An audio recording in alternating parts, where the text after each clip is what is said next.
As most of you will know, our city suffered a great loss over the weekend as our friend and colleague Bill Rosenfeld passed away suddenly from a previously undetected medical condition. All of us who worked with him on council and on our city staff are devastated and heartbroken. Bill was a true public servant, as evidenced by the fact that his public service arose naturally from his lifetime of personal and private service to his friends, neighbors, his community, and everyone he came in contact with. He never sought the spotlight for its own sake, but was always the first to volunteer to help or to give to any need that came to his attention, always in his own quiet but very effective way. As a founding member of our council, Bill was a reliable, stabilizing force for all of us. He could be counted on as a steady hand, lending careful thought to all our plans and decision-making. Like all of us, he occasionally took a particular interest in an issue, and when he did, his determination to see it through was influential on all of us. Two particular things come to mind in that regard for me, both having to do with parks, as it happens. As soon as Bill was elected, he asked what could be done to improve Peters Park, probably the most neglected and outdated park in the city when we began. From that time, right up until the most recent days and weeks, he worked tirelessly to see that money and other resources were directed there. He worked with the local residents and helped organize their efforts and create a positive path forward. The results of his work there are fully evident now and will benefit all of us for many years to come. Another was a bit closer to home for him, in fact, about 2 houses down the street from his home. Bill was instrumental in the city's friendly acquisition of the Smoke Rise Bath and Racquet Club and in turning it into a facility that benefits all of Tucker. Though it's already open to all of our citizens, the work there has only just begun, and it's another facility that will pay dividends to all of us far beyond most of our lifetimes.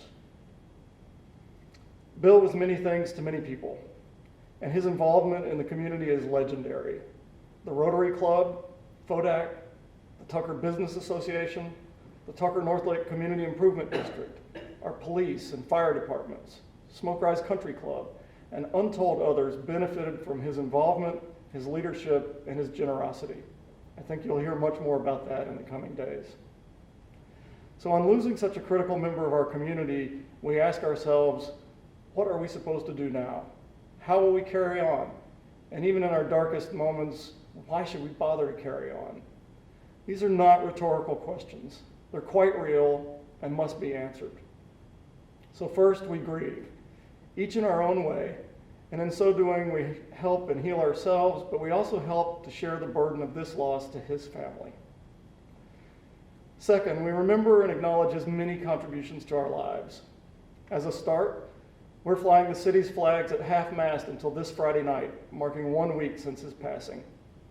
I want to encourage everyone in the city of Tucker to do the same, and if you don't fly a flag regularly, I encourage you to do so this week. The family's planning a private service in about 10 days and hopes to have a more public service sometime after that to give everyone an opportunity to pay their respects and express their condolences. Please look for an obituary to be published in the next 48 hours or so, which will also contain details of how you can contribute to Networks, Bill's favorite charity, in lieu of flowers. And third, we seek to learn from his example and to fill the gaps he leaves behind. Who will support all those organizations now? Who will lead and participate and give of themselves as Bill did? Perhaps it will be you, in big ways or small. I pray you'll consider what you can do to honor his legacy. In the meantime, the city will get back to work without the benefit of Bill's presence. Our charter calls for a special election to fill his seat.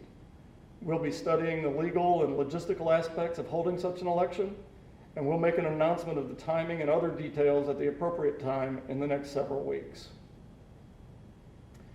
We've all suffered a lot of loss this year. We've lost public figures.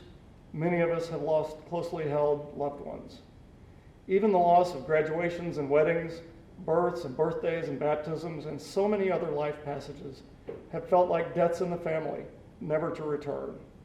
We mourn, we learn, and we carry on, redoubling our efforts to be worthy of those who've gone before.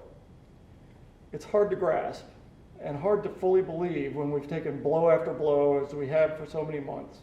But I am completely convinced that we will beat this virus. I know that we'll return to happy times when we can more personally share life's joys and sorrows. And I'm more confident than most that that day is coming soon.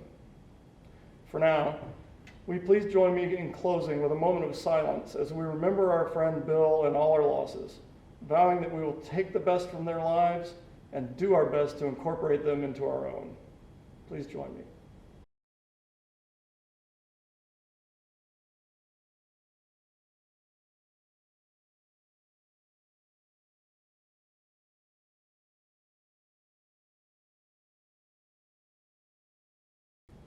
Thank you all. May God bless you. May God bless our city of Tucker. Without objection, we'll adjourn until Wednesday. Thank you. Good night.